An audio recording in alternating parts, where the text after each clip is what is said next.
Aboard the opulent blue train, bound for the glittering Riviera, a glittering ruby necklace vanishes, and with it, the life of heiress Catherine Grey. Hercule Poirot, with his razor-sharp mind, unravels a web of deception. A companion with a hidden past, a fiancé torn by love and betrayal, and clues that whisper of jealousy and greed. Who strangled Catherine? Who stole the heart of fire? In a race against time, Poirot reveals a shocking truth. Passion can kill as swiftly as a blade. The mystery of the blue train, where every secret has a price. Chapter 1. The journey begins. The platform at Calais station bustled with the elegant chaos of departure.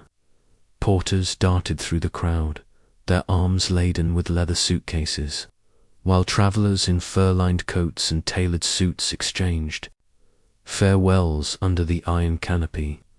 The blue train, its sleek carriages gleaming like polished sapphire under the weak February sun, stood ready to whisk its privileged passengers to the sun-drenched Riviera. Amid this scene, Hercule Poirot, the diminutive Belgian detective, stepped onto the platform, his patent leather shoes clicking with precision. His immaculate suit, cut to perfection, and his neatly waxed moustache bespoke a man of fastidious habits. In one gloved hand, he carried a small valise, in the other, a silver-topped walking stick, which he tapped lightly as he surveyed the crowd. Poirot's sharp green eyes missed nothing. He noted the anxious flutter of a young woman's handkerchief, the impatient scowl of a portly gentleman consulting his pocket watch, and the graceful poise of a lady in a dove-grey travelling coat who stood near. The first-class carriage. This was Catherine Grey, an American heiress whose recent inheritance had made her a figure of quiet notoriety in transatlantic circles.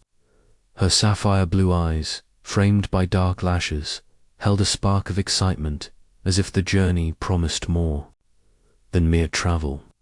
Her dress, simple yet exquisitely tailored, was adorned only by a single pearl brooch, a touch of restraint that Poirot admired. Beside her stood a woman of sharper features, introduced as Miss Clara Phelps, her companion. Clara's brown hair was pulled tightly into a bun, and her grey eyes flicked nervously about, as though expecting some unseen threat. Poirot, ever attuned to human subtleties, noted the faint tremor in her hands as she adjusted her scarf. The whistle shrilled, and Poirot ascended the carriage steps, his movements deliberate. He settled into his compartment, a marvel of compact luxury with its polished wood panelling and plush velvet seat. As the train lurched forward, he opened a slim volume of poetry, but his attention strayed to the murmur of voices in the corridor. Catherine Grey's clear, melodic tone carried through the partition, speaking of her plans to settle in England and her delight at travelling aboard so splendid a train. Clara's responses were brief, almost curt, and Poirot's brow furrowed slightly. There was a discord in their dynamic, a tension he could not yet define.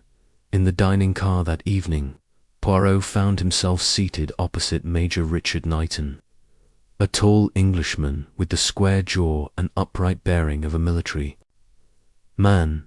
His dark hair was neatly parted, and his hazel eyes held a warmth that softened his formal demeanour. He introduced himself as Catherine's fiancé, his voice tinged with pride as he spoke of her.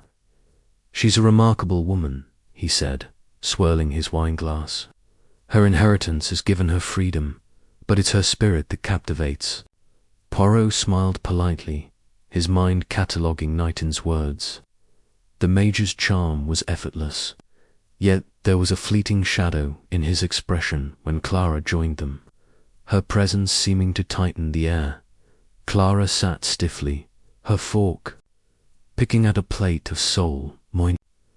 When Catherine mentioned their engagement party in Nice, Clara's lips pressed into a thin line, and she excused herself abruptly, claiming a headache. Poirot's gaze followed her retreat, noting the rigidity of her posture. Knighton, attempting to dispel the awkwardness, laughed lightly. "Clara's a bit highly strung," he said. "She's devoted to Catherine, though." Poirot nodded, his thoughts elsewhere. Devotion, he knew, could mask darker sentiments. As the meal concluded, Poirot strolled through the lounge car, where the train's eclectic passengers mingled. A Russian countess, Madame Rozakova, her furs draped dramatically, held court with tales of St. Petersburg.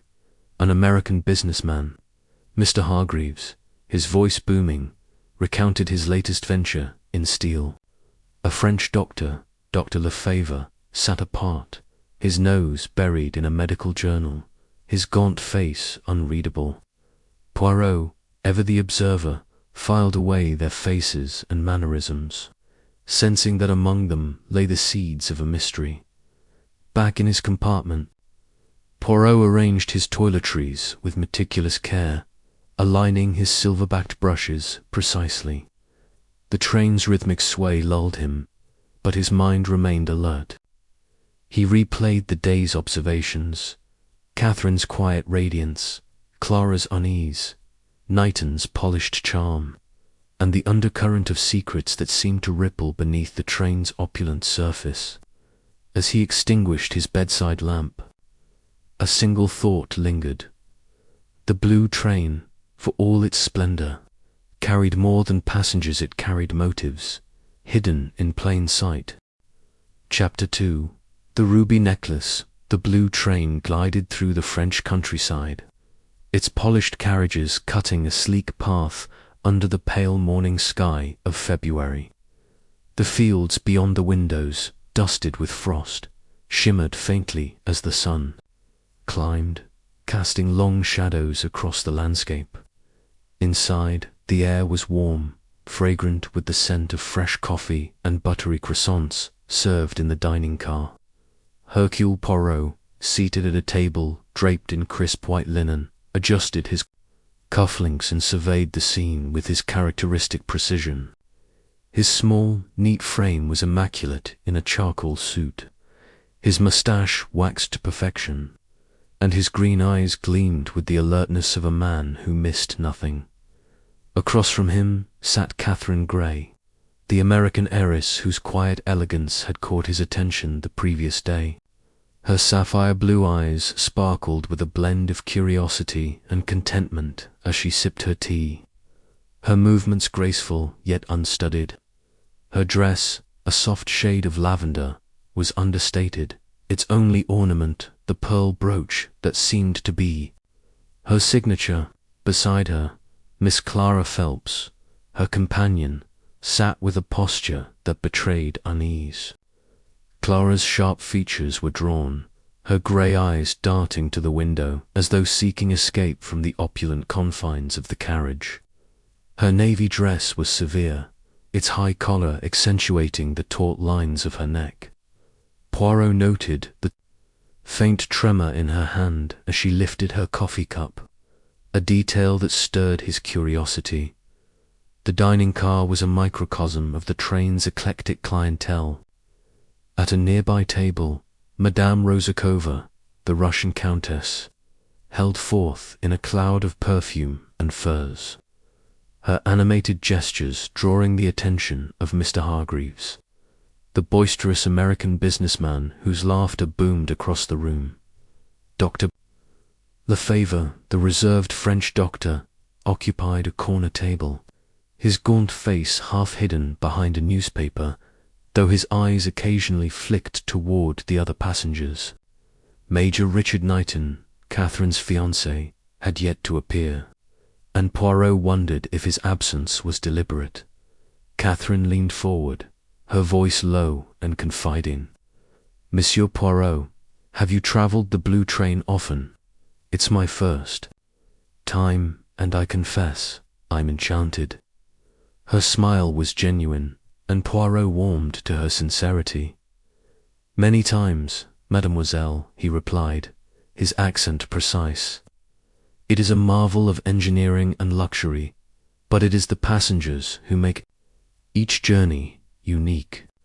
His eyes twinkled, and Catherine laughed softly. A sound like the chime of crystal. Clara, however, remained silent, her gaze fixed on her plate. Poirot, ever attuned to human subtleties, decided to probe. "And you, Mademoiselle Phelps, are you equally enchanted by the journey?" Clara started, her coffee cup clinking against its saucer. "Oh yes," she said quickly, her voice strained. "It's very grand." Her smile was tight, and she glanced at Catherine as though seeking approval. Poirot's moustache twitched. There was a fissure in Clara's composure, a crack he intended to explore. As the conversation turned to Catherine's plans in Nice, she mentioned a family heirloom, her tone casual but her eyes alight with pride. "It's a ruby necklace," she said, lowering her voice so only Poirot and Clara could hear. "The heart of fire, my grandmother called it. It's been in our family for generations, and I've brought it with me for my engagement party." She touched the pearl brooch absently, as if anchoring herself to the present. "It's locked in the safe in my compartment, of course. I wouldn't dream of wearing it until the occasion calls for it." Poirot nodded, his mind cataloguing the information. A ruby necklace of such value was a magnet for trouble, and he wondered if Catherine's openness was naive or deliberate. Clara's reaction was more telling. Her lips parted slightly, and her hand froze mid-motion, the coffee cup hovering above the table. "How lovely," she murmured, her voice barely audible. Poirot's gaze sharpened. Clara's interest in the necklace seemed more than polite curiosity. Before he could pursue the thread, Major Knighton entered the dining car, his military bearing unmistakable. His dark hair was neatly parted, and his hazel eyes sought Catherine with a warmth that softened his formal demeanor. He wore a well-tailored navy suit, its cut accentuating his athletic frame. "Good morning, darling," he said, bending to kiss Catherine's hand. "Monsieur Poirot, Miss Phelps." He nodded to each, his smile polite but strained. Poirot noted the faint pallor in his cheeks, a contrast to his usual vigor. "Richard, you look troubled," Catherine said, her brow furrowing. "Is something wrong?" Knighton hesitated, then lowered his voice. "I've just spoken with the conductor, Monsieur Dubois. There's been a theft on the train, a passenger's pocket watch, taken from a compartment last night. It's caused quite a stir among the staff." Catherine's eyes widened, but she laughed lightly, dismissing the news. "A watch, surely. It's been misplaced. The blue train is far too grand for thieves." Her tone was playful, but Poirot's expression remained grave. A theft, however minor, was a blemish on the train's reputation, and he suspected it was no accident. Clara's reaction was more pronounced. Her hand tightened around a napkin, and her gaze darted to Knighton, then away. "A theft," she echoed, her voice sharp. "How dreadful." She excused herself abruptly, claiming a need for fresh air, and hurried from the dining car. Poirot's eyes followed her, his mind humming. Clara's unease was palpable, and he resolved to keep her under closer scrutiny. Knighton took Clara's seat, his expression apologetic. "She's a nervous sort," he said, glancing at Catherine. "The news must have unsettled her." Catherine nodded, but Poirot sensed her uncertainty. The Major's explanation was plausible, yet it did not account for Clara's intensity. As breakfast concluded, Poirot excused himself and strolled through the train, his walking stick tapping a steady rhythm. The corridors were narrow but luxurious, their walls panelled in mahogany and adorned with gilded accents. Passengers moved to and fro, their voices a soft murmur against the hum of the train. In the lounge car, Madame Rosakova was regaling Mr. Hargreaves with a tale of a lost diamond in Moscow, her laughter bright but artificial, Hargreaves his ruddy face flushed with amusement, countered with a story of a stock market coup. Dr. Lefebvre, seated near the window, remained engrossed. In his journal, though Poirot noted the slight tilt of his head, as if listening, Poirot's thoughts returned to the theft. A pocket watch was a trifling item compared to a ruby necklace, but it suggested a boldness that troubled him. He sought out Monsieur Dubois, the conductor, a wiry man with a pencil-thin moustache and an air of harried efficiency. Dubois confirmed. The theft, his voice low to avoid alarming other passengers. It belonged to a Monsieur Lefebvre, the doctor, he said.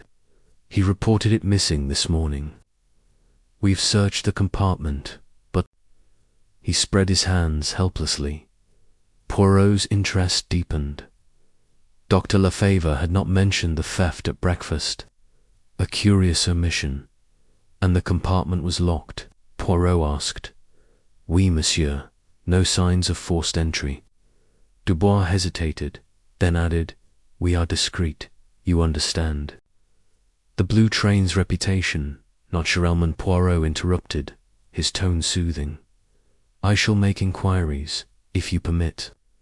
Dubois nodded gratefully, and Poirot took his leave, his mind turning over the new information.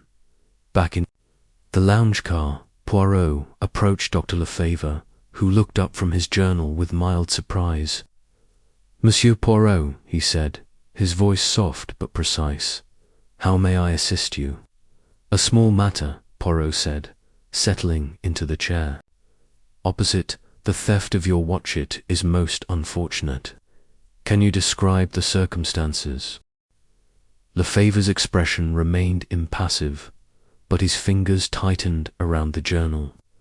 It was a silver pocket watch, a family heirloom, he said. I left it on the bedside table last night. When I woke, it was gone. The door was locked and the windows secure. His tone was matter-of-fact, but Poirot sensed a guarded quality. And you heard nothing, no unusual sounds. Poirot pressed. Nothing, Lefebvre said, his gaze steady. I am a light sleeper, but the train's motion masks much. He returned to his journal, a polite dismissal.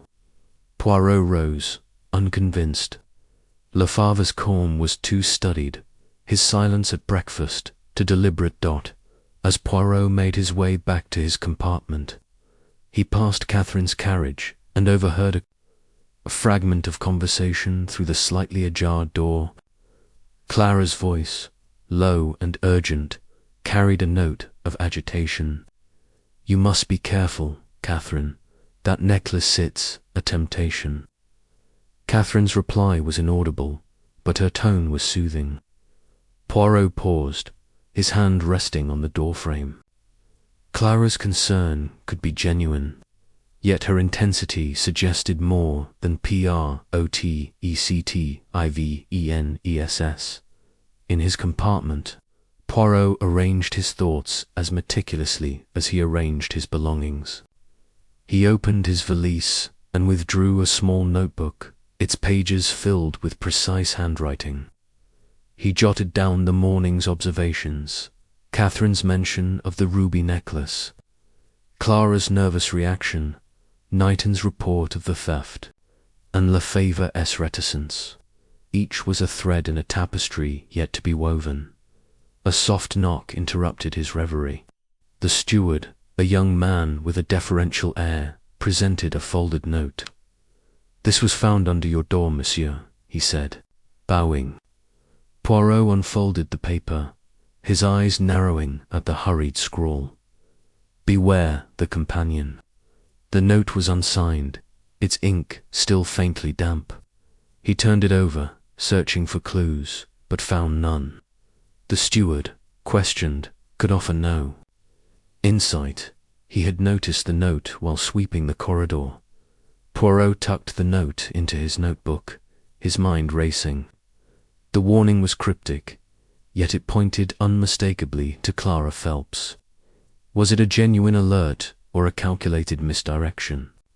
He recalled Clara's trembling hand, her abrupt departure from breakfast, and her sharp response to the theft. Her behavior was a mosaic of fear and secrecy, and Poirot resolved to uncover its source. The train slowed as it approached a small station, the platform bustling with vendors hawking pastries and newspapers. Poirot remained in his compartment, his thoughts turning to the ruby necklace. Its presence on the train was a catalyst, a beacon for greed or envy. Catherine's openness about it suggested trust, but in whom? Clara, her companion, was the obvious candidate, yet her unease hinted at conflict. Knighton, as her fiancé, might also know of the necklace's location, and his report of the theft could be a smokescreen. Even Dr. Lefavre, with his stolen watch, might play a role, his calm demeanor masking a deeper motive. Poirot closed his notebook and rose, his walking stick tapping a steady rhythm as he returned to the lounge car. The passengers had dispersed, leaving only Madame Rosakova, who was now engrossed in a game of solitaire. Her long fingers, adorned with jeweled rings, moved with practiced grace, but her eyes flicked to Poirot as he entered. "Monsieur P," she said, her voice rich with a Russian accent. "You have the air of a man who sees more than he says." Poirot smiled, inclining his head. "And you, madame, have the air of one who knows the value of observation." She laughed, a throaty sound, and invited him to join her. Poirot declined politely, his thoughts elsewhere. Madame Rosakova's flamboyance was a distraction, but her presence on the train was another piece of the puzzle. As the train resumed its journey, Poirot stood by the window, watching the countryside blur past. The blue train was a world unto itself, its luxury a veneer over the human passions that simmered beneath. The ruby necklace, the stolen watch, the anonymous note each was a clue, a fragment of a larger truth. Poirot's grey cells, as he called them, were already at work, sorting and sifting, seeking the pattern that would reveal the heart of the mystery. The days stretched ahead, and Poirot knew the train's opulent confines held secrets yet to be uncovered. He returned to his compartment, his mind alive with possibilities. The ruby necklace was more than a jewel. It was a symbol of desire, and desire, Poirot knew, was the root of all crime. As the train sped toward Lyon, he settled into his seat. His eyes half closed, but his thoughts raised sharp, ready to unravel the enigma that lay hidden among the passengers of the blue train. Chapter 3. The tragedy unfolds. The blue train hummed through the deepening twilight, its wheels singing a steady rhythm against the tracks as the French countryside blurred into shadows. Inside, the corridors glowed with soft electric light, casting a golden sheen on the polished wood and brass fittings. The passengers, lulled by the train's motion and the promise of dinner in the opulent dining car, moved with the languid ease of those accustomed to luxury. Hercule Poirot, however, was not at ease. His small, meticulous frame, clad in an immaculate evening suit, stood in his compartment. His green eyes narrowed as he reviewed the day's observations. The anonymous note, "Beware the companion," lay on his bedside table, its scrawled warning a persistent thorn in his thoughts. Clara Phelps's nervous demeanor, Catherine Gray's ruby necklace, and the theft of Dr. Lefavre's watch formed a constellation of clues. But their pattern eluded him. Poirot adjusted his tie, ensuring its knot was precise, and prepared to join the others for dinner. He had just reached for his silver-topped walking stick when a piercing scream shattered the train's tranquil hum. It came from the direction of the first-class carriages, sharp and raw, cutting through the muffled conversations in the corridor. Poirot's heart quickened, but his movements remained deliberate. He stepped into the corridor, where a small crowd was already gathering, their faces a mixture of curiosity and alarm. The scream had come from Catherine Grey's compartment, and Poirot's instincts, honed by years of unravelling human mysteries, told him this was no trivial matter. Major Richard Knighton stood at the compartment's door, his face drained of colour, his military bearing undone by a tremor in his hands. "She's dead," he stammered, his voice barely audible as Poirot approached. The words hung in the air, heavy with finality. Behind Knighton, the conductor, Monsieur Dubois, hovered, his thin moustache twitching with anxiety. Other passengers, Rozakova in her furs, Mr. Hargreaves with his ruddy cheeks, and Dr. Lefebvre, clutching his medical bag, pressed closer, their murmurs rising like a tide. Poirot pushed past Knighton, his small stature belying the authority in his stride. The compartment was a study in elegance, its velvet curtains drawn back to reveal a wide window framing the darkening landscape. A single lamp cast a warm glow, but the scene it illuminated was chilling. Catherine Grey lay on the bed, her lavender dress smoothed as if she had been carefully arranged. Her sapphire blue eyes, once vibrant, stared blankly at the ceiling, their light extinguished. A faint bruise, like a cruel necklace, encircled her slender throat. Her pearl brooch remained pinned to her dress, but the safe in the corner stood, ajar, its door yawning open to reveal an empty velvet lining where the heart of fire, the ruby necklace, should have been.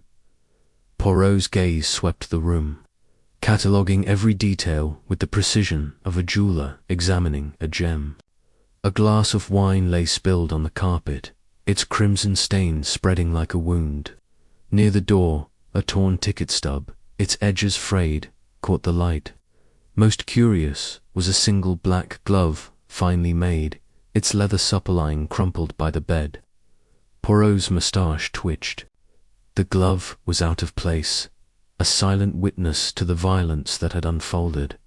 Dr. Lefebvre, summoned by Dubois, knelt beside the body, his gaunt face impassive as he examined Catherine. The other passengers hovered at the threshold, their voices hushed but insistent. Madame Rozakova clutched her pearls, her dramatic flair subdued by shock. Mr. Hargreaves muttered about damned thieves, his bluster masking unease. Knighton remained frozen, his eyes fixed on Catherine, as if willing her to stir. Strangulation, Dr. Lefebvre announced quietly, rising to his feet. No more than an hour ago, I'd wager. The bruise suggests a strong grip, likely male, though I cannot be certain without further examination. His clinical tone contrasted with the horror of his words, and Poirot noted the slight tremor in his hands as he closed his medical bag. Poirot turned to Dubois, who was wringing his hands. "Mademoiselle Phelps where is she?" he asked, his voice calm but insistent. Clara's absence was conspicuous, given her role as Catherine's companion. Dubois shook his head. "She has not been seen since dinner, monsieur. I've sent a steward to search the train." His voice cracked, the weight of the tragedy threatening his composure. Poirot nodded, his mind already racing.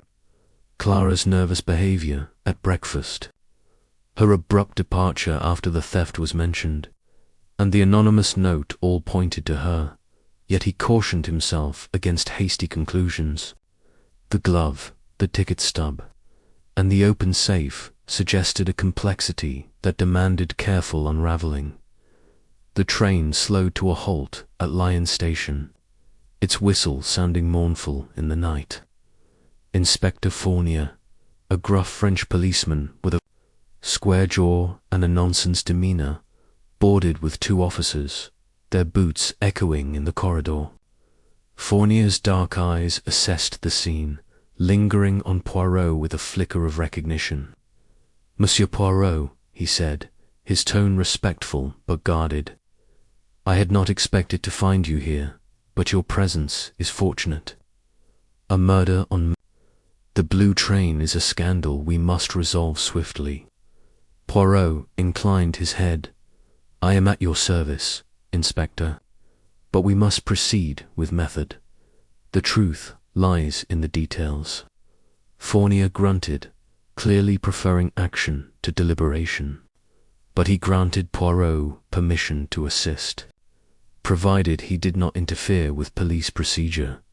Poirot began his inquiries at once, starting with Knighton, who had retreated to the corridor, his face still pale. "Major," Poirot said, his voice gentle but probing, "you were the first to find Mademoiselle Gray. Tell me precisely what occurred." Knighton ran a hand through his dark hair, his hazel eyes haunted. "I came to her compartment after dinner, around 9 o'clock, he said. "We'd planned to discuss the engagement party. Clara was here when I arrived. She seemed agitated, said she needed air, and left. Catherine was fine then, laughing about some trivial thing. I stayed only a few minutes, then returned to my compartment. When I came back just now, I found her like this." His voice broke, and he turned away, his shoulders rigid. Poirot's eyes narrowed. "And the safe, was it open when you left earlier?" Knighton hesitated, then shook his head. "No, it was locked. Catherine showed me the necklace yesterday, but she was careful about it." His words were steady, but Poirot detected a flicker of unease, as if Knighton were withholding something. "Inspector." Fournier, meanwhile, had begun questioning the other passengers. Madame Rozakova claimed to have been in the lounge car, playing cards with Mr. Hargreaves, who corroborated her story with his usual bombast. Dr. Lefebvre said he had retired to his compartment after dinner, reading until the scream roused him. None admitted to seeing Clara since the meal, though Hargreaves mentioned hearing a muffled thud from the direction of Catherine's carriage, dismissed at the time as the train's motion. Poirot returned to the compartment where officers were dusting for fingerprints. He knelt by the spilled wine-glass, noting its position near the bed. The ticket stub, he saw, bore the number of a seat in the next carriage, a detail he tucked away for later. The black glove intrigued him most.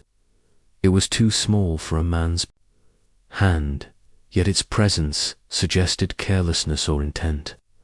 He instructed an officer to preserve it, then examined the safe. Its lock was intact, suggesting the thief knew the combination or had coerced Catherine to open it. As the police cordoned off the compartment, Poirot stepped into the corridor, his mind a whirl of possibilities.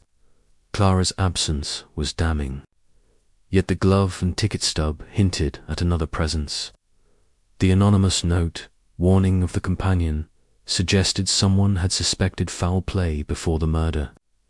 Was it a passenger, a member of the staff, or even Catherine herself, sensing danger? Poirot's grey cells, as he called them, worked tirelessly. Sorting the fragments of evidence, he sought out Monsieur Dubois, who was overseeing the search for Clara. "The train's layout," Poirot said, producing a small notebook. "I require a diagram of the carriages with the positions of each passenger's compartment." Dubois, eager to assist, promised to provide it. Poirot also requested the passenger manifest and ticket records, sensing that the torn stub held a key to the mystery. As the night deepened, the train remained at Lyon, its passengers confined to their carriages under police orders. Poirot returned to his compartment, the note still on his table. He studied it anew, its hurried scrawl suggesting urgency. The ink, he noted, was identical to that used in the train's guestbook, accessible in the lounge car. Anyone could have written it. Yet its timing slipped under his door before the murder implied foreknowledge. Poirot sat back, his hands folded, his eyes half closed. The murder of Catherine Grey was no random act. The ruby necklace's theft was a motive, but the brutality of strangulation suggested passionlessy, betrayal, or revenge. Clara Phelps, with her false composure and sudden absence, was the obvious suspect, but Poirot distrusted the obvious. Knighton's grief seemed genuine, yet his proximity to the crime raised questions. The other passengers, with their alibis and silences, were pieces of a puzzle that refused to cohere. The train's whistle sounded, signaling a delay as the police continued their work. Poirot rose, his walking stick tapping softly. The blue train, for all its splendor, was now a stage for tragedy, its polished surface hiding a tangle of motives. He stepped into the corridor, resolved to uncover the truth, one detail at a time. The night was far from over, and Poirot knew the answers lay among the passengers, waiting to be revealed by his relentless logic. Chapter 4. The Companion's Tale, the Blue Train. Halted at Lion Station under the cold glare of platform lamps, was no longer a symbol of opulence, but a silent witness to tragedy. The night air seeped through the carriage windows, carrying the faint tang of coal smoke and the distant clatter of police activity. Inside, the passengers were confined to their compartments, their murmurs of unease muffled by the heavy velvet curtains. Hercule Poirot, his small frame wrapped in a silk dressing gown, sat in his compartment.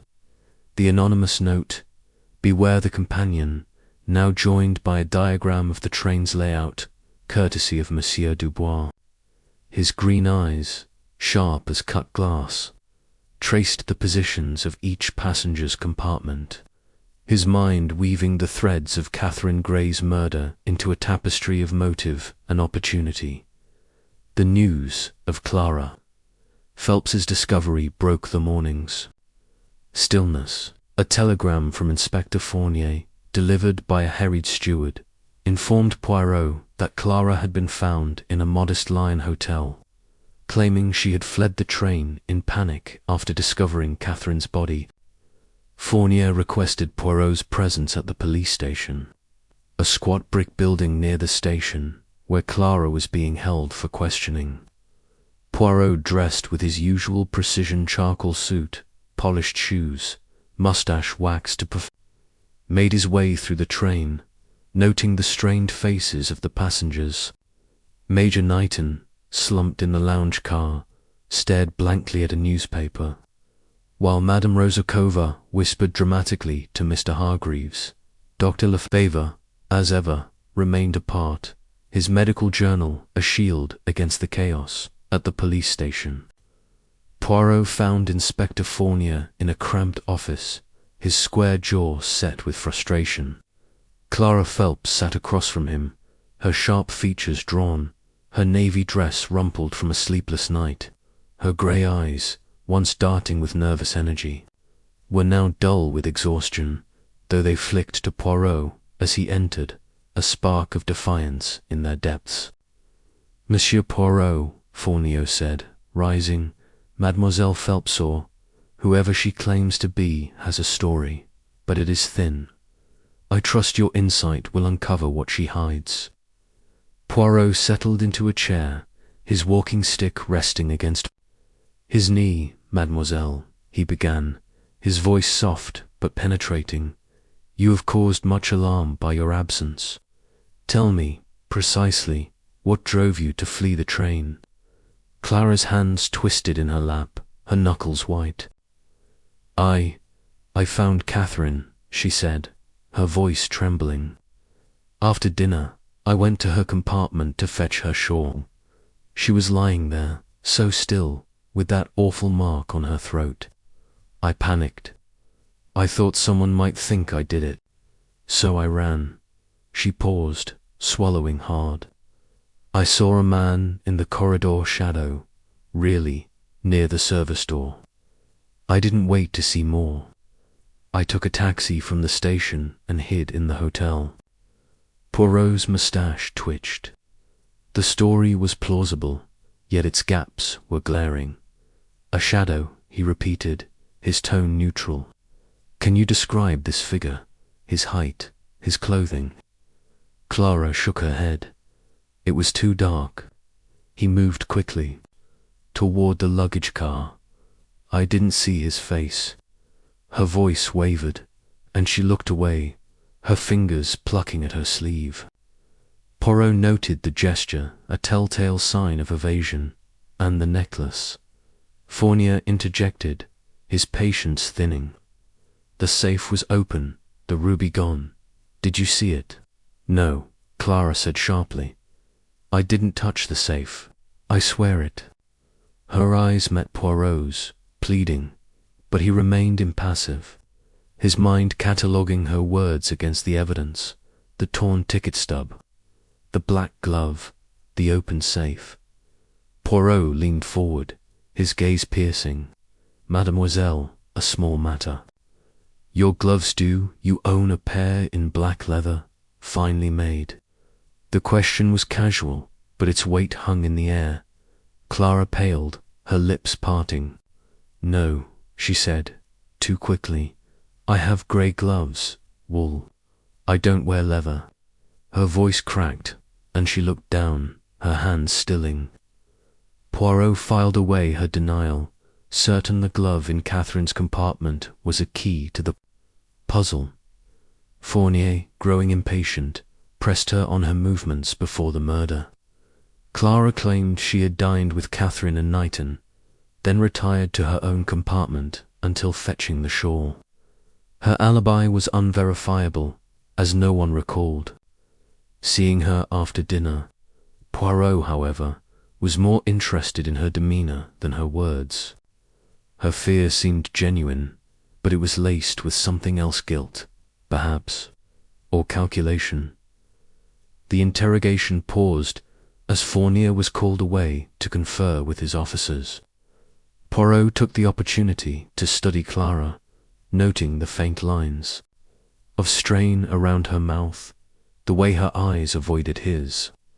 Mademoiselle, he said quietly, if you are innocent, the truth is your ally. Concealment only deepens suspicion. Clara's lips trembled, but she said nothing. Her silence a wall Poirot could not yet breach. Returning to the train, Poirot sought out Monsieur Dubois, who provided the passenger manifest and ticket records. In the privacy of his compartment, Poirot examined the documents, his fingers tracing the entries. Clara's ticket, he discovered, was issued under the name Ellen Ward, a discrepancy that sent a thrill through his grey cells.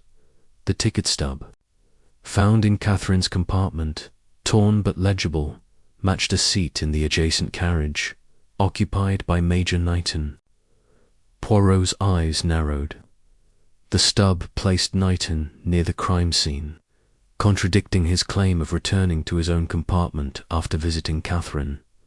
Poirot's next task was to search Clara's belongings. Now, under police guard in her compartment, with Fournier's permission, he examined her suitcase, finding little of note, modest clothing, a few toiletries, and a worn novel. Tucked inside the novel, however, was a partially burned letter, its edges charred but its contents legible. Addressed to my dearest Richard, it was written in Knighton's distinctive hand, expressing regret and a promise to make things right. The letter was undated, but its tone suggested intimacy. Poirot's moustache twitched. The connection between Clara and Knighton was no longer a suspicion but a fact. though its nature remained unclear. In the lounge car, Poirot gathered impressions from the other passengers, moving with the ease of a man accustomed to extracting truth from casual conversation. Madame Rozakova, her furs draped dramatically, recalled seeing Clara near Catherine's compartment after dinner, pacing as if troubled. She looked like a cat on a hot roof, the Countess said, her Russian accent thick with disdain. Mr. Hargreaves, nursing a brandy, reported hearing a muffled argument from the first-class carriage, though he could not pinpoint the time or the voices sounded heated. But these walls are thin, he said, shrugging. Dr. Lefebvre, when pressed, mentioned a faint chemical odor in the corridor near Catherine's door, possibly chloroform, though he cautioned it might have been a cleaning agent. Poirot's mind seized on the detail, recalling the spilled wine glass and its potential as a delivery method for a sedative. Back in his compartment, Poirot spread the evidence before him: the note, the ticket stub, the glove, the burned letter, and now the ticket records. Clara's false identity, as Ellen Ward suggested, premeditation, but her flight from the train could indicate panic rather than guilt. The letter linked her to Knighton, whose presence near the crime scene was confirmed by the ticket stub. The glove, however, puzzled him. Clara's denial of owning black leather gloves rang false, yet the glove's size suggested a woman's hand. Was it hers, or planted to incriminate her? Poirot leaned back, his hands folded, his eyes half closed. The murder of Catherine Grey was a crime of precision, the strangulation deliberate, the theft of the ruby necklace a calculated act. Clara's motive, jealousy, perhaps, or greed, was plausible, but the involvement of Knighton complicated the picture. The anonymous note implied a third party, someone aware of Clara's intentions before the crime. Poirot's thoughts turned to Dr. Lefebvre, whose mention of a chemical odor was too specific to dismiss, and Madame Rozakova, whose observant nature might conceal more than it revealed. A knock at the door roused him. Monsieur Dubois, his face flushed, reported that the police had found no trace of the ruby necklace on the train. "We've searched every compartment, every corner," he said, despairing. Poirot nodded. The necklace, he suspected, had been smuggled off at Lyon, perhaps by the shadow Clara claimed to have seen. He requested a list of all staff on duty the previous night, sensing the answer might lie with an unseen hand. As the train prepared to resume its journey, Poirot stood by his window, watching the platform recede. The blue train was a microcosm of human ambition and deceit, its passengers bound by secrets. Clara's tale was a thread in the mystery, but it was incomplete. The truth, Poirot knew, lay in the interplay of evidence and motive, and he would pursue it with the relentless logic that had made him a legend. The journey to Nice would be long, but Hercule Poirot was prepared to unravel the enigma, one revelation at a time. Chapter 5. The false identity, the blue train, released from its detention at Lyon, resumed its journey toward Nice, the rhythmic clatter of its wheels a stark contrast to the unease that permeated its carriages. The morning sun, pale and hesitant, filtered through the velvet-curtained windows, casting long shadows across the polished floors. The passengers, though permitted to move freely under police supervision, carried a collective weight of suspicion, their conversations hushed and their glances guarded. Hercule Poirot, seated in his compartment, was a study in calm precision. His charcoal suit was immaculate, his moustache a perfect curve, and his green eyes gleamed with the intensity of a man whose mind never rested. Before him lay his notebook, its pages filled with meticulous notes, The anonymous warning about Clara Phelps, the torn ticket stub, the black glove, the burned letter, and now the revelation of Clara's false identity as Ellen Ward. Each was a piece of a puzzle, and Poirot was determined to see its shape emerge. The discovery of Clara's alias had come from the ticket records, a detail that had sent a thrill through Poirot's grey cells.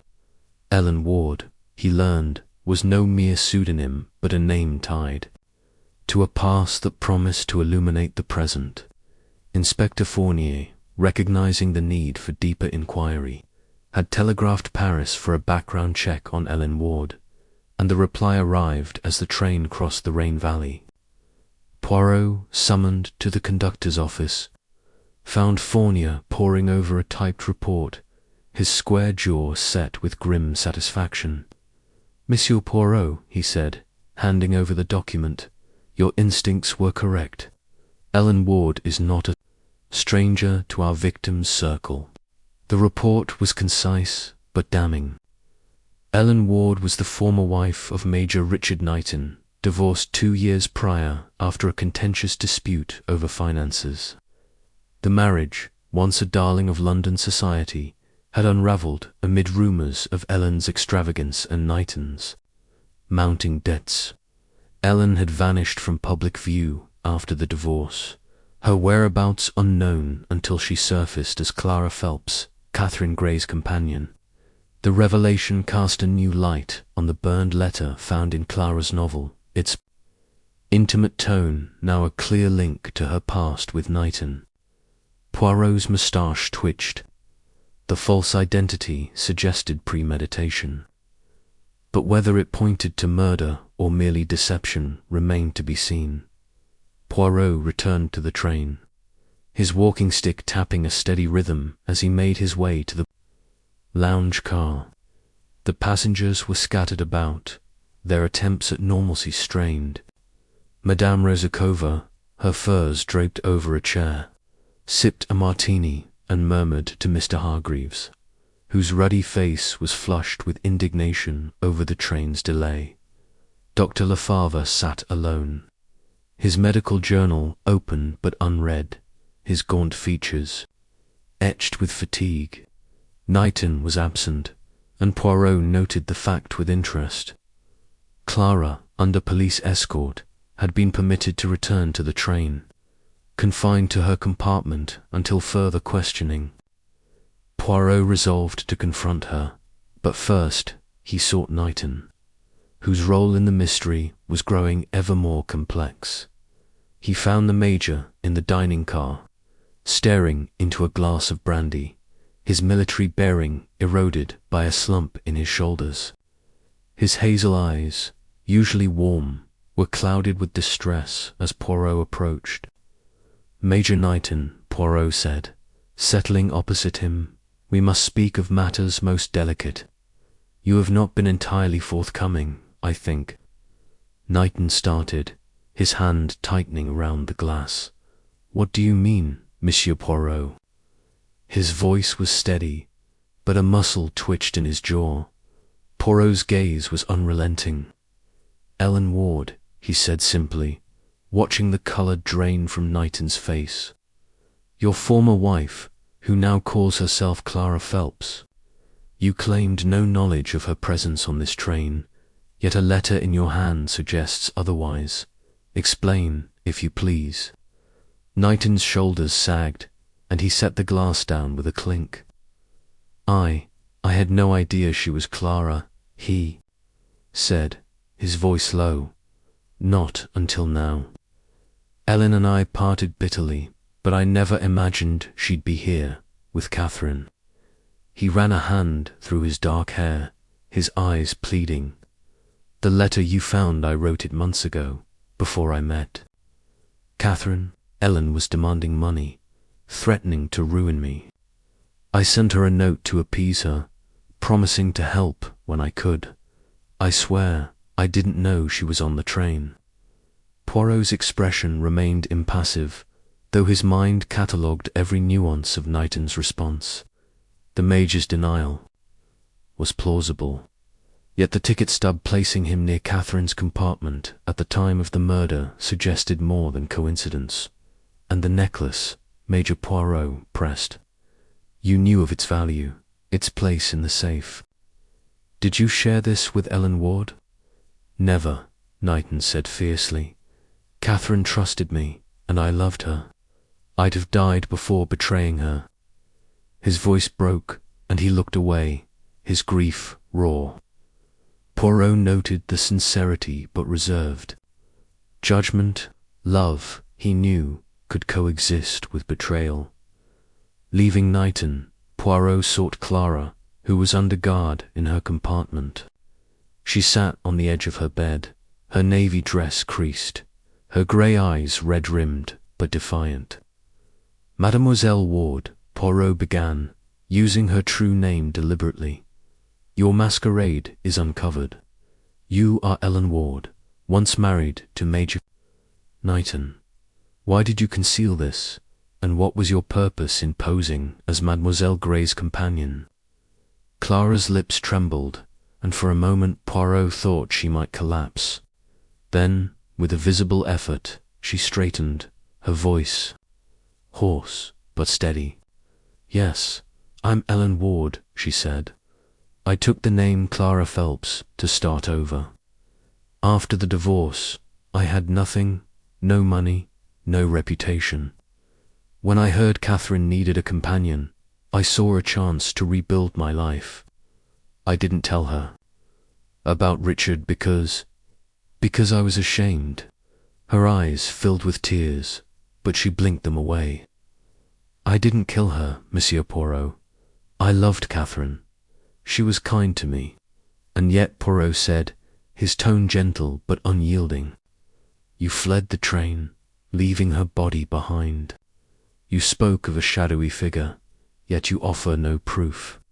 And the letter from Major Knighton, why keep it, if your past was buried? Clara's hands twisted in her lap. I kept it because it was all I had left of him, she whispered. Richard was my life once. When I saw him with Catherine, it hurt, but I wanted them to be happy. I burned the letter to forget, but I couldn't destroy it completely. Her voice cracked, and she buried her face in her hands, sobbing. Poirot watched her, his mind sifting truth from performance. Her grief seemed genuine, but her story was riddled with gaps. The black glove, the open safe, and her flight from the train pointed to guilt. Yet her emotional collapse suggested a woman overwhelmed rather than calculating. He rose, leaving her to the police guard, and returned to the lounge car, where he requested a thorough search of the luggage car from Inspector Fournier. The search, conducted by Fournier's officers, yielded a startling find: a suitcase with a false bottom, hidden among the trunks. The compartment was empty, but its lining bore traces of red velvet, identical to the case that had held the heart of fire. Poirot's eyes gleamed. The necklace had been concealed here, likely smuggled off the train at Lyon. The suitcase belonged to no passenger, suggesting a member of the staff or an unseen accomplice. Poirot instructed Fournier to question the porters and stewards, particularly those on duty the previous night. In the dining car, Poirot gathered his thoughts, his notebook open before him. He sketched a timeline of the murder. Catherine was alive when Knighton visited at 9, with Clara present. Clara left, claiming agitation, and Knighton departed soon after. The murder occurred within the hour, the necklace stolen, and Clara fled. The ticket stub placed Knighton nearby, and the burned letter linked him to Clara. The black glove, Poirot suspected, was Clara's, despite her denial. But its presence could be a plant to incriminate her. The anonymous note remained a mystery. Its author, someone with knowledge of Clara's intentions. Poirot sought out Dr. Lefebvre, whose mention of a chemical odour had lingered in his mind. The doctor was in the lounge car, his journal closed, his gaunt face weary. "Monsieur Poirot," he said, his voice soft, "you pursue the truth with a tenacity I admire. How may I assist?" "The odour you described," Poirot said, "near Mademoiselle Gray's compartment. You suggested chloroform. Have you reconsidered its source?" Lefebvre frowned, his fingers drumming lightly on the table. "It was faint, but distinct," he said. "Chloroform has a sweetish smell, unlike the cleaning agents used here. I cannot be certain, but it was near her door, just before the scream." He hesitated, then added, "I keep a small vial in my medical bag for emergencies. It is still there, untouched." Poirot's eyes narrowed. The admission was candid, but it raised the possibility of theft from Lefebvre's bag. He thanked the doctor and moved on, his mind turning to Madame Rozakova, whose observant nature might yield further clues. The Countess was in her compartment, applying rouge with theatrical flair. "Monsieur Poirot," she purred, "you seek secrets, yes. I saw that Clara pacing like a caged tiger near Catherine's door after dinner. Her eyes were wild Perhaps," Poirot nodded, filing away the observation. Jealousy was a potent motive, but the complexity of the crime suggested more than a single passion. He returned to his compartment, where he spread the evidence before him. The note, the ticket stub, the glove, the letter, the suitcase lining. Clara's false identity as Ellen Ward was the key, but her role victim, villain, or pawn remained unclear. Knighton's involvement was certain, but to what extent? The necklace, Poirot suspected, was a distraction, its theft masking a deeper motive. As the train sped toward Nice, Poirot closed his notebook, his hands folded. The blue train was a crucible of human desires, its passengers entangled in a web of deceit. The false identity of Ellen Ward was a revelation, but it was only the beginning. Poirot's grey cells hummed, ready to peel back the layers of the mystery, one truth at a time. Chapter 6. The motive emerges. The blue train pressed onward through the French countryside, its sleek carriages cutting through the midday haze as the landscape softened into rolling hills and vineyards.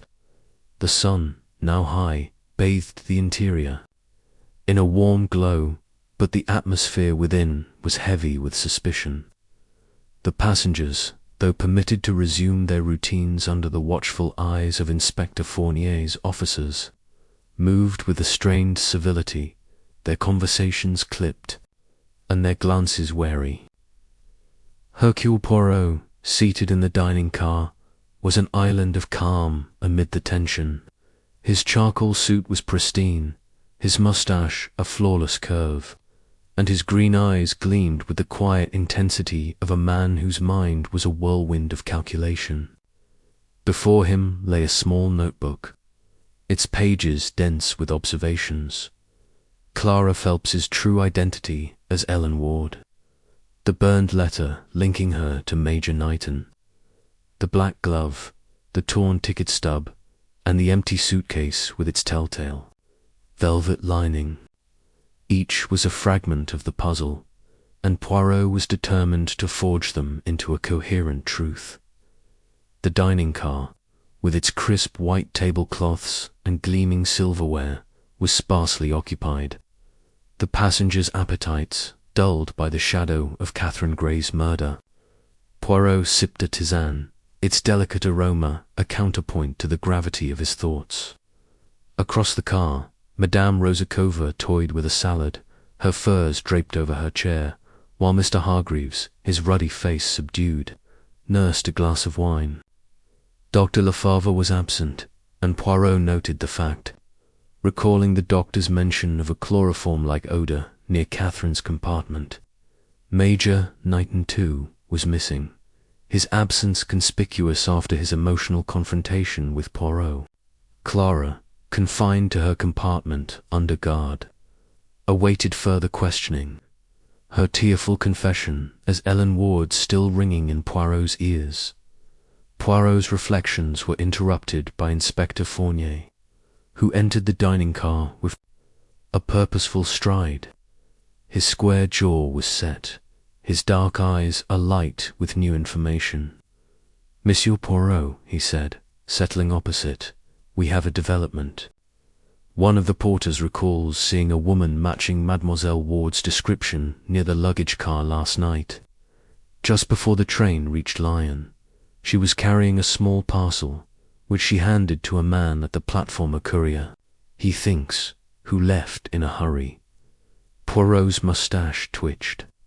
"A parcel," he repeated, his voice low. "And this courier can the porter describe him?" Fournier shook his head. "Only vaguely. Medium height, dark coat, hat pulled low. The porter was busy with luggage and paid little attention." He leaned forward, his tone urgent.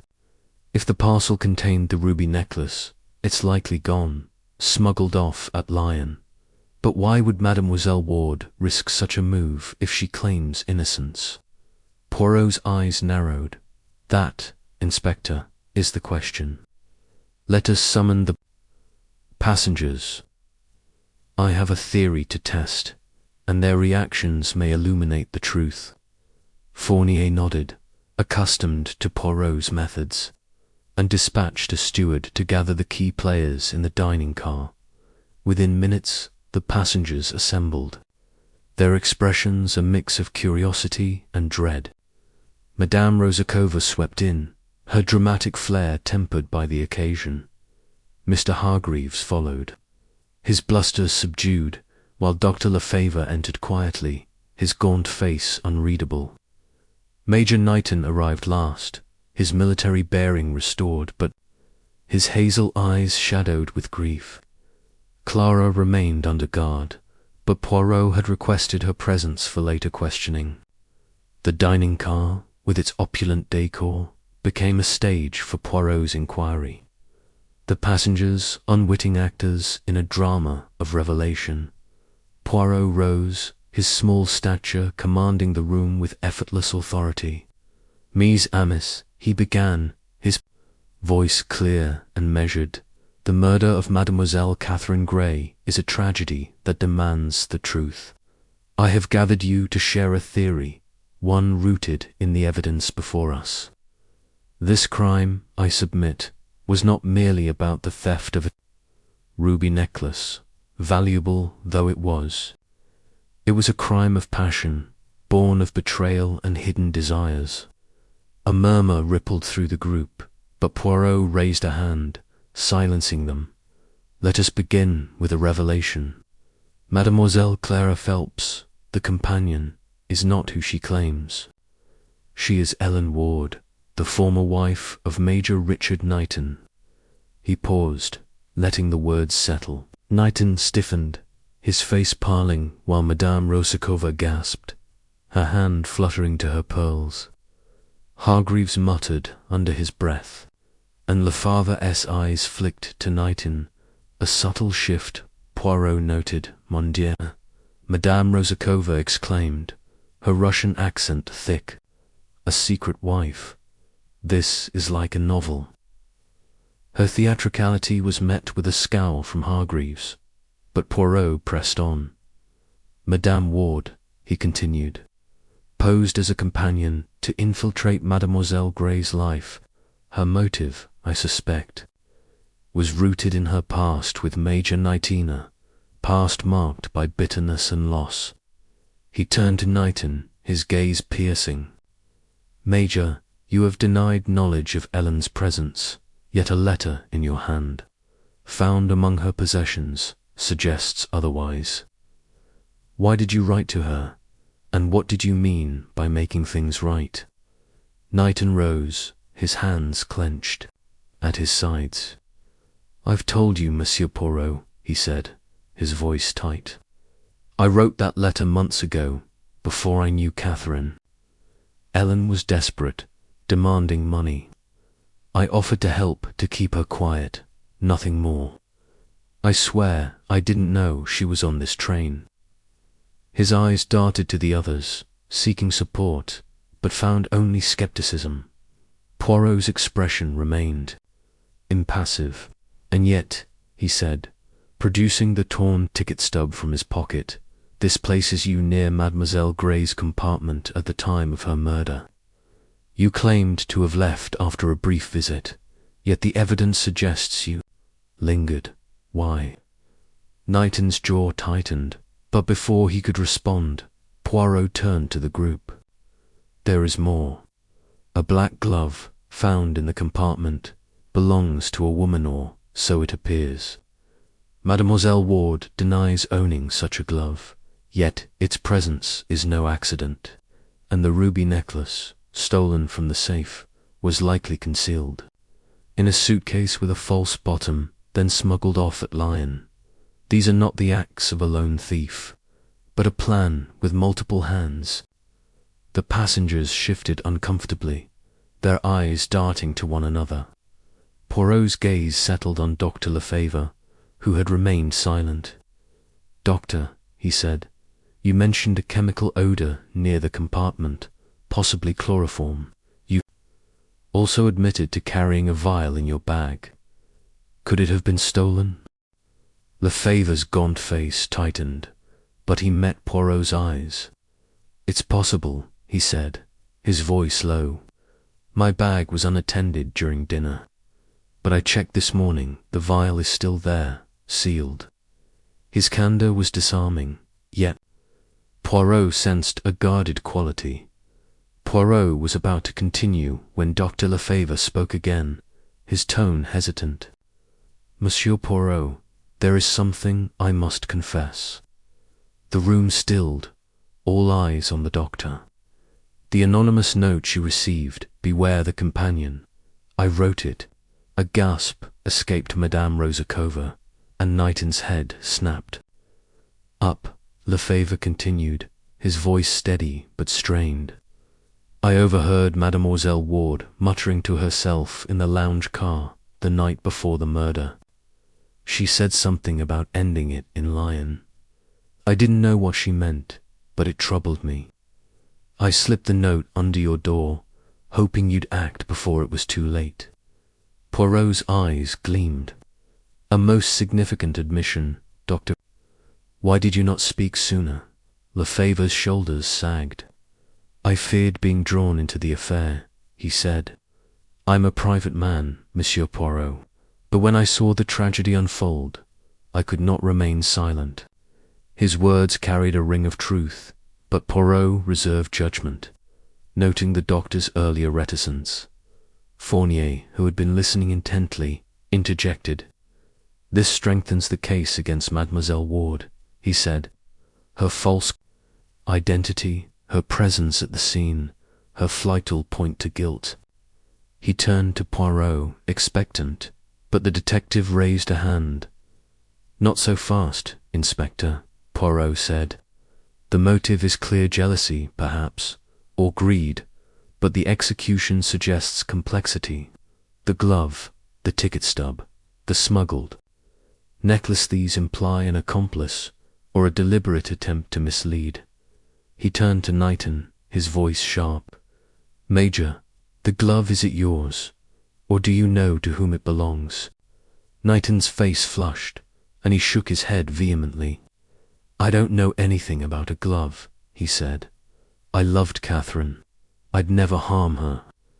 His voice cracked, but Poirot's gaze was unrelenting, sensing a truth just out of reach. The passengers were dismissed, their murmurs trailing them as they left the dining car. Poirot remained, his notebook open, his thoughts racing. Lefebvre's confession explained the note, but it raised new questions. Had he truly acted out of concern, or was his admission a calculated move? Clara's motive, her bitterness toward Catherine and Knighton, was compelling, but the mechanics of the crime suggested planning beyond her apparent panic. The suitcase with the velvet lining pointed to a sophisticated theft, and the porter's sighting of a woman with a parcel implicated Clara, yet her emotional collapse suggested a woman driven by impulse, not calculation. Poirot closed his notebook, his hands folded. The blue train was a crucible of secrets, its passengers bound by hidden ties. The motive for Catherine's murder was emerging jealousy, rooted in a tangled past, but the full truth remained elusive. He rose, his walking stick tapping softly, and made his way to Clara's compartment, determined to press her further. The journey to Nice was far from over, and Hercule Poirot would not rest until the mystery was laid bare, its every detail illuminated by his relentless logic. Chapter 7. The Necklace's Trail. The blue train surged through the Provencal landscape, its polished carriages gleaming. Under the afternoon sun, as it neared the glittering promise of Nice, the fields outside gave way to olive groves and cypress trees, their shadows dancing across the tracks. But within the train, a sombre mood prevailed. The passengers, though no longer confined, moved with a cautious restraint, their eyes betraying the weight of Catherine Grey's murder. Hercule Poirot, seated in his compartment, was a portrait of meticulous calm. His charcoal suit was flawless, his moustache a precise arc, and his green eyes burned with the quiet intensity of a mind piecing together a complex mosaic. His notebook lay open, its pages crowded with details. Clara Phelps's true identity as Ellen Ward, the burned letter from Major Knighton, the black glove, the torn ticket stub, the velvet-lined suitcase, and Dr. Lefever's confession as the author of the anonymous note. Each was a thread, and Poirot was weaving them toward the truth. The latest development, reported by Inspector Fournier, had sharpened Poirot's focus. The porter's sighting of a woman likely Clara handing a parcel to a courier at Lyon Station suggested the ruby necklace. The Heart of Fire had been smuggled off the train. Poirot, sensing the necklace was a key to the crime's deeper motive, had urged Fournier to trace the courier's path. Now, as the train rolled through the sunlit countryside, a telegram from Nice awaited Poirot in the conductor's office, its contents promising to illuminate the necklace's trail. Monsieur Dubois, the conductor, handed Poirot the telegram with a nervous bow, his thin moustache twitching. "From Inspector Fournier, monsieur," he said, his voice low. "He thought you should see it at once." Poirot unfolded the paper, his eyes scanning the terse message. "Courier traced to pawn shop. In Nice, ruby necklace recovered, pawned under false name. Awaiting your arrival for further inquiry." Poirot's moustache twitched, a faint smile playing at his lips. The necklace, at least, was no longer a phantom, but its recovery raised new questions. Who had pawned it, and why? Poirot sought out Fournier, who had rejoined the train after coordinating with Nice authorities. The inspector was in the dining car, his square jaw set with determination as he reviewed a map of the Riviera. "Monsieur Poirot," he said, looking up. The pawnshop owner described a woman medium height, dark hair, Val delivering the necklace yesterday evening. She used the name Marie Dubois, clearly false. The description could fit Mademoiselle Ward, but we need confirmation. Poirot nodded, his mind racing. "And the courier?" he asked. "What of the man who received the parcel at Lyon?" Fournier's expression darkened. "He's vanished. The porter's description, medium height, dark coat, hat was too vague to pursue without more. But the necklace's presence in Nice suggests a planned operation, not a panicked theft." He leaned forward, his voice urgent. "If Mademoiselle Ward is our killer, why pawn the necklace so quickly?" It draws attention, not secrecy. Precisement, Poirot said, his eyes gleaming. The pawnshop is a bold move, Inspector, and boldness implies intent. We must see the necklace and question this pawnbroker ourselves. He rose, his walking stick tapping softly, and Fournier agreed to arrange a visit upon reaching Nice. Before departing, Poirot returned to Clara's compartment, where she remained under guard. Her navy dress was creased, her sharp features drawn, with exhaustion, but her grey eyes held a flicker of defiance as Poirot entered. "Mademoiselle Ward," he said, his tone gentle but firm, "the ruby necklace has been found, pawned in Nice under a false name. A woman matching your description was seen. What do you say to this?" Clara's lips parted, her hands clenching the edge of her bed. "It wasn't me," she said, her voice hoarse. "I told you, I fled the train after finding Catherine. I was in that hotel all night, didn't go to Nice." Her eyes filled with tears, but she held Poirot's gaze. "Someone else took the necklace. They're trying to make me look guilty." Poirot studied her, noting the desperation in her voice. Her denial was vehement, yet the evidence her presence near the luggage car, the porter's sighting. "To her, mademoiselle," he said, "if you are innocent, you must offer more than protests. The parcel at Lionhew was the man you gave it to." "I gave no parcel," Clara insisted, her voice rising. "I saw a shadow, that's all. I swear it, Monsieur Poirot." Her hands trembled, and she looked away, her composure fraying. Poirot left her, unconvinced but intrigued. Clara's fear was real, but whether it stemmed from guilt or entrapment, he could not yet say. In the lounge car, Poirot sought further clarity from the passengers, whose alibis and observations might shed light on the necklace's journey. Madame Rozakova, her furs draped dramatically, was sipping tea, her jeweled fingers glinting in the sunlight. "Monsieur Poirot," she purred, "you chase shadows, yes. I saw nothing of this necklace, but that Clarucci was always watching. Catherine, like a hawk with a mouse." Her Russian accent lent a theatrical edge to her words, but Poirot noted the sharpness in her eyes, suggesting she saw more than she admitted. Mr. Hargreaves, seated nearby, was less reserved.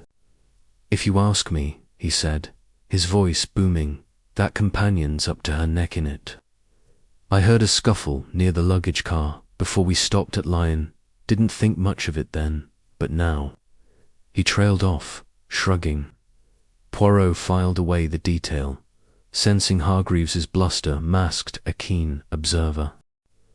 Dr. Lefavre, found in the dining car, was more reticent.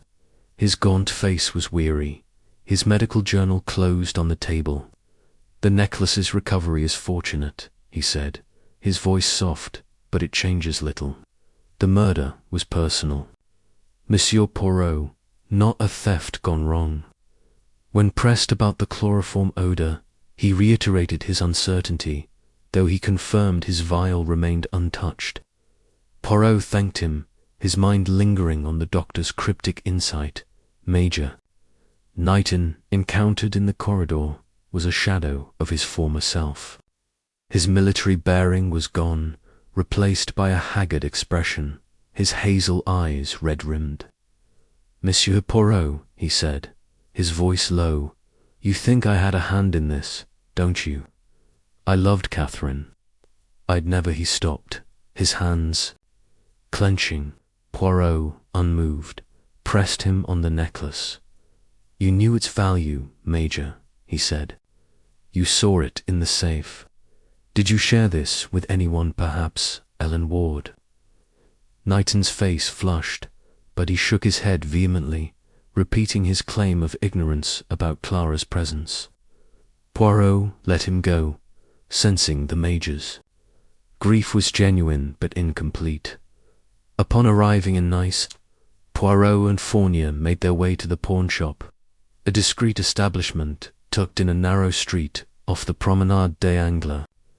The owner, a wiry man with a nervous tic, presented the ruby necklace, its stones blazing under the shop's dim lights. Poirot examined it closely, noting a tiny engraving on the clasp, 2K, from R. Knighton's initials, a gift to Catherine. Now a silent witness to betrayal. The pawnbroker described the woman veiled, dark-haired, soft-spoken, but could offer no further details. Her false name, Marie Dubois, a dead end. Poirot's mind churned. The engraving tied the necklace to Knighton, yet Clara's presence at Lyon suggested she orchestrated its theft. The courier's disappearance was a deliberate cut in the trail, implying a network beyond the train. Returning to the train, Poirot requested a detailed search of the service areas, suspecting the crime's mechanics involved hidden passages. Fournier's officers discovered a service hatch near Catherine's compartment, leading to the luggage car. Dust on the floor bore footprints small, likely Clara's, but also larger, male prints, suggesting an accomplice. Poirot's eyes gleamed. The hatch explained the necklace's movement, but the second set of prints widened the net dot in his compartment. Poirot spread the evidence before him. The note, the ticket stub, the glove, the letter, the suitcase lining, and now the necklace with its damning engraving. Clara's motive, jealousy over Knighton's engagement, was clear, but the pawnshop's boldness suggested a plan beyond her emotional turmoil. Knighton's role was murky. His initials on the necklace and his proximity to the crime scene implicated him, yet his grief seemed authentic. The service hatch and male footprints hinted at a third party, perhaps the courier or a staff member. Poirot leaned back, his hands folded, his grey cells humming. The blue train was a labyrinth of motives, its passengers entangled in a web of deceit. The necklace's trail had led to Nice, but the truth lay closer, in the interplay of passion and calculation. He rose, his walking stick tapping softly, resolved to confront Clara and Knighton again. The journey was nearing its end, and Hercule Poirot would not rest until the mystery was unravelled, its every secret laid bare by his relentless logic. Chapter 8. The final revelation, the blue train, its journey nearing its end. Rolled into the sun-drenched station at Nice, its polished carriages gleaming against the backdrop of azure skies and palm-fringed platforms. The Riviera's warmth enveloped the passengers as they disembarked, but the air of festivity that should have greeted their arrival was stifled by the shadow of Catherine Gray's murder. The police presence, discreet but unmistakable, kept the travellers under scrutiny, their movements watched by Inspector Fournier's officers. Hercule Poirot, stepping onto the platform with his characteristic precision, was a figure of quiet authority. His charcoal suit was immaculate, his moustache a perfect curve, and his green eyes burned with the resolve of a man poised to unveil a truth long concealed.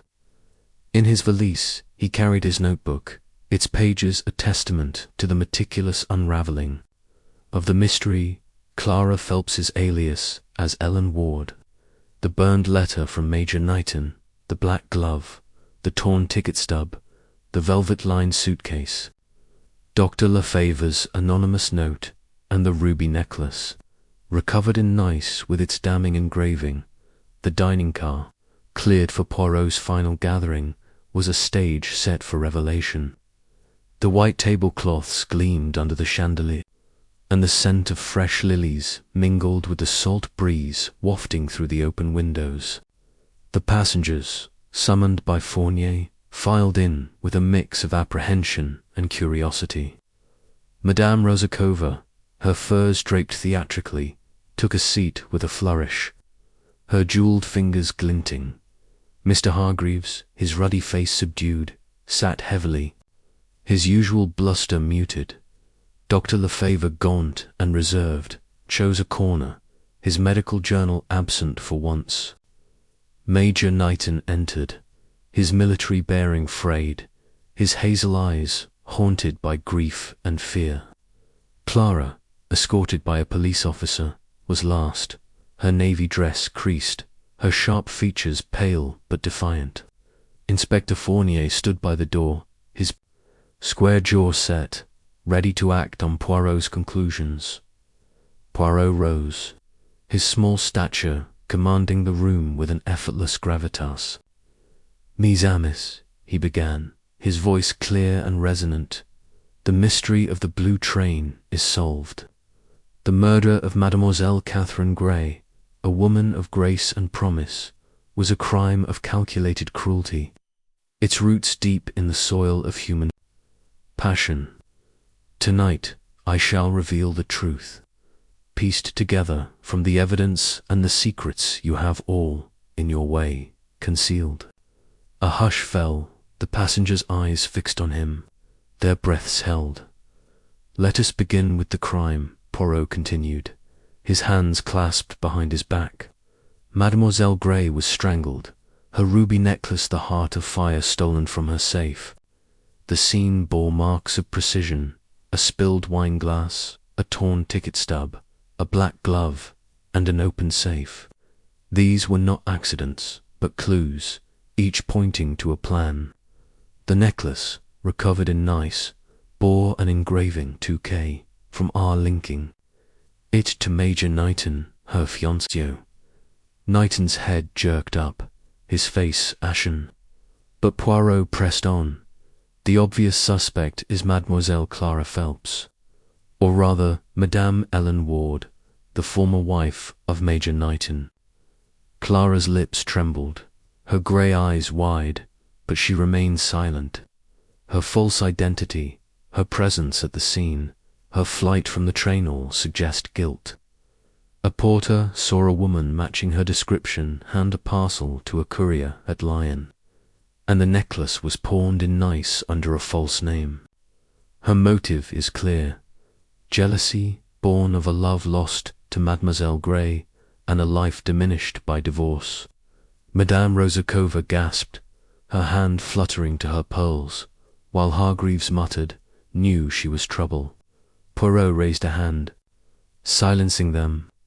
"But," he said, his eyes gleaming, "the truth is not so simple.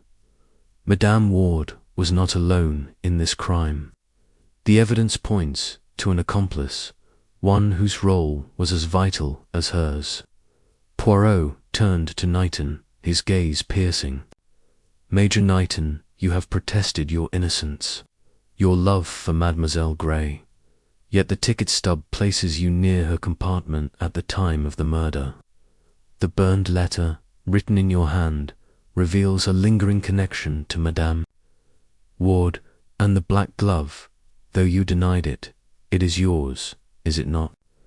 A woman's glove, yes, but one you used to conceal your presence." Knighton leaped to his feet, his voice hoarse. "That's absurd. I loved Catherine. I'd never harm her." His hands clenched, but Poirot's calm was unshaken. "Sit, Major," he said, his tone firm. "Let us reconstruct the crime. Madame Ward, driven by jealousy, planned to kill Mademoiselle Grey. She posed as her companion, gaining her trust, and learned of the necklace's value. But she needed help to execute the theft, to make it appear a robbery gone wrong. You, Major, were that help. You loved Madame Ward still, despite your engagement, and agreed to aid her, believing the plan was theft alone." Clara's head snapped up, her eyes blazing. "No," she cried. "Richard had nothing to do with it. I acted alone." Her voice broke, and she buried her face in her hands, sobbing. Knighton's face crumpled, his denial faltering. Poirot continued, relentless. The plan was thus. Madame Ward used chloroform, stolen from Dr. Lefever's bag, to subdue Mademoiselle Gray. The odor noted by the doctor confirms this. She then strangled her, a crime of passion, and opened the safe, knowing the combination. From Catherine's trust, the necklace was passed to you, Major, through the service hatch near the compartment to hatch, whose dust bore your footprints. Alongside Madame Ward's, you hid it in the suitcase with the false bottom, intending to smuggle it off at Lyon. He turned to the group, his voice rising. The porter saw Madame Ward hand a parcel to a courier, but it was you, Major, who arranged the courier, ensuring the necklace reached Nice. The pawn shop was a miscalculation, a hasty act to convert the jewel to cash. But when Madame Ward killed Mademoiselle Gray, you panicked, dropping the glove in haste. The ticket stub, torn from your seat, betrayed your presence, as did the engraving on the necklace, a gift you gave Catherine, now a symbol of your betrayal. Knighton collapsed into his chair, his head in his hands. I didn't know she'd kill her, he whispered, his voice raw. Ellen said it was just the necklace, to start over. I loved Catherine, but Ellen, she was my past. I couldn't let her go. His confession hung in the air, a final unraveling of his facade. Poirot's gaze softened, but his tone remained firm. You are complicit, Major, in theft and in failing to stop a murder. Madame Ward's passion drove the crime, but your weakness enabled it. He turned to Clara, whose sobs had quieted. Madame, your jealousy consumed you. You killed Mademoiselle Gray, not for the necklace, but to reclaim a life you believed stolen. Clara lifted her head, her eyes hollow.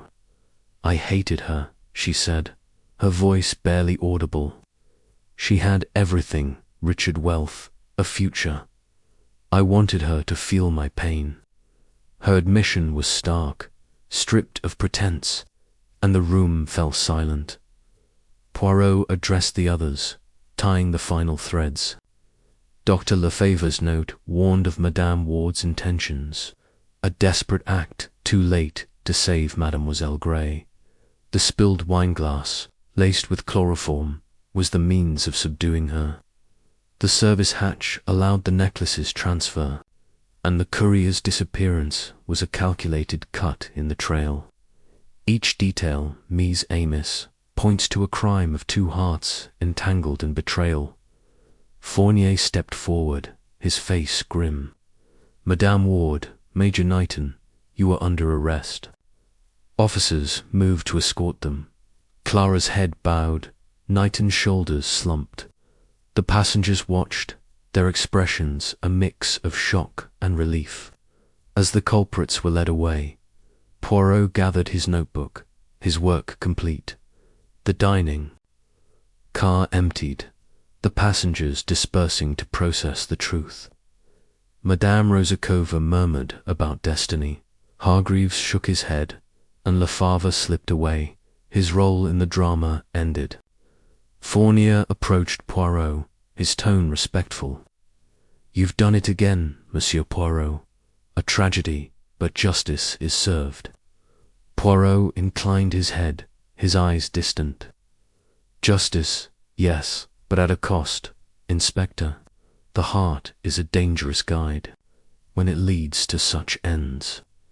He stepped onto the platform, the Riviera sun warm on his face, and walked into the bustling station, his walking stick tapping softly. The blue train, its mystery solved, stood silent, a monument to the passions. It had carried Hercule Poirot, with a final twirl of his moustache, turned toward his next adventure, the truth, his eternal pursuit.